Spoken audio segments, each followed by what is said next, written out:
మేము గత చీపురుపల్లి ఆర్ఈసీఎస్లో మేము ఉద్యోగులుగా పనిచేస్తున్నాము. మాకు మా VEWCకి కానీ మాకు కానీ మా సమస్యలు తీర్చమని గత 2 రోజుల నుంచి 24 hours రాత్రి అనక పగలనక నిన్నటి నుంచి కూడా నిరసన కార్యక్రమంలో ఉన్నాము. మాకు మేనేజింగ్ డైరెక్టర్ వారు ఏ రకమైనటువంటి హామీ ఇవ్వలేదు, కనీసం ఆఫీస్కి కూడా రాలేదు.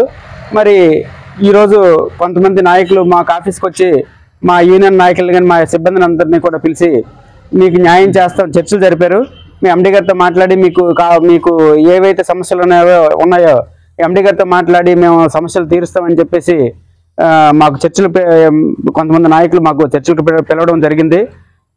దాని మీద మేమైతే చర్చలకు వస్తాము, కానీ ముందు మాకు స్పష్టమైన హామీ ఎండీ గారి నుంచి వచ్చినట్లయితే మేము సంతోషిస్తామని చెప్పేసి నాయకులకైతే విన్నవించడం జరిగింది. నాయకులైతే ఆ విషయంలో మా మీద సీరియస్ అయిపోయి మీకు స్పష్టమైన హామీ ఏటిస్తాము, మరి మీకు మేము చెప్పినట్టు వినండి, లేకపోతే మీ సొసైటీనే పూర్తిగా క్లోజ్ చేయించేస్తాము, మీరు అన్యాయం అయిపోతారు, మేము చెప్పినట్టు వినకపోతానని చెప్పేసి హెచ్చరించేసి మాకు నాయకులు అయితే హెచ్చరించడం జరిగింది. ఎన్ని హెచ్చరికలు వచ్చినా అటు అధికారుల నుంచి కానీ ఇటు నాయకుల నుంచి కానీ ఎన్ని భయభ్రాంతులకు మాకు గురి చేసినా మా విలేజ్ హెల్పర్లు కానీ మేము జేఎల్ఎంలో కానీ మా ఆఫీస్ సిబ్బంది కానీ ఎవరికి కూడా భయపడే ప్రసక్తి లేదు.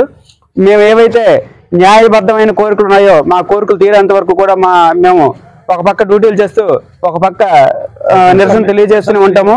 ఇందులో ఏ రకమైనటువంటి రాజీ లేదు. మేమేమి కూడా గుంతమ్మ కోరికలు కోరడం లేదు. మాకు రావాల్సిన న్యాయపరమైన కోరికలే కోరుతున్నాము. మరి మాకు మేనేజ్మెంట్ వారు ఏ రకంగా స్పందించట్లేదు.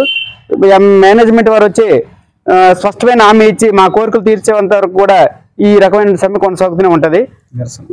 ఈ నిరసన అనేది కొనసాగుతూనే ఉంటుంది ప్రతిరోజు కూడా.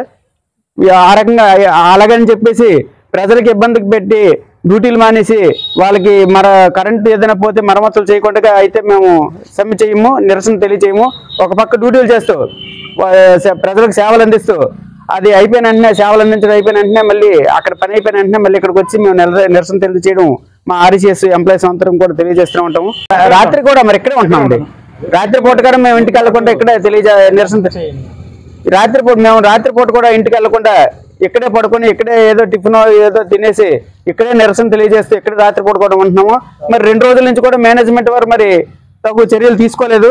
కనీసం మాకు చర్చలకు కూడా పిలవలేదు. నాయకులు వచ్చి చర్చలకు పిలిచారు కానీ మేనేజ్మెంట్ వారు ఏ రకమైన చర్చలకు పిలవలేదు. అసలు ఆయనకి నీరుకి నమ్మెత్తున్నట్టుగా ఉన్నారు. మరి ఆయన మేనేజ్మెంట్ వారు ఆలోచన ఏంటో మాకైతే అర్థం కాలేదు.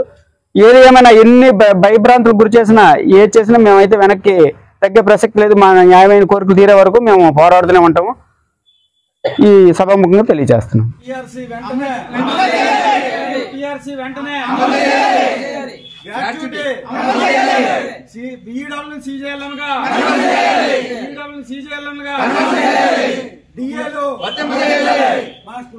న్యాయమైన కోరికలు